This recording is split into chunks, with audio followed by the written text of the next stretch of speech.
Come check the flow.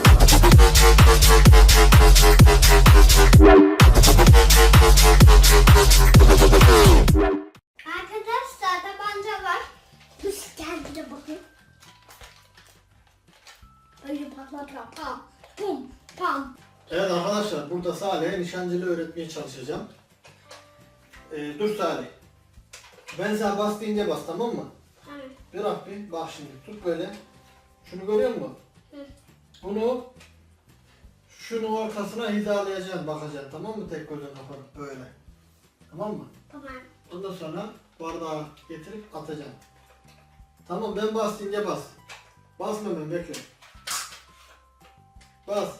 Getting headshots like boom, headshot, boom, headshot, boom, headshot. Getting headshots like boom, headshot, boom, headshot. Su kaldı, o kaldı da. Aferin lan sana. Dur, bir daha yapalım.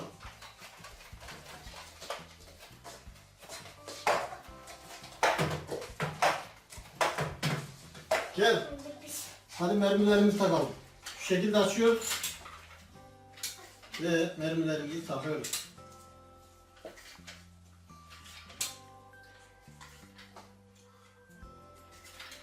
Altıda altı, vay. Bas. Dur, yavaş. Bas. Olmadı. Olmadı. Bas. Olmadı. Getting headshots like boom, headshot. Bir tane bırak bari. Getting headshots like boom, headshot, boom, headshot, boom, headshot. Var mı?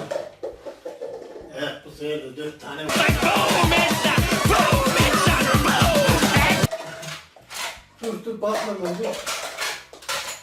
Mermi bırak. Aha, bir tane kalmış, dur. Dur, kas mermi, bekle. Like boom, headshot, boom, headshot, boom, headshot. Tak. Gel burada, gel. Seninkini burada belirt, gel.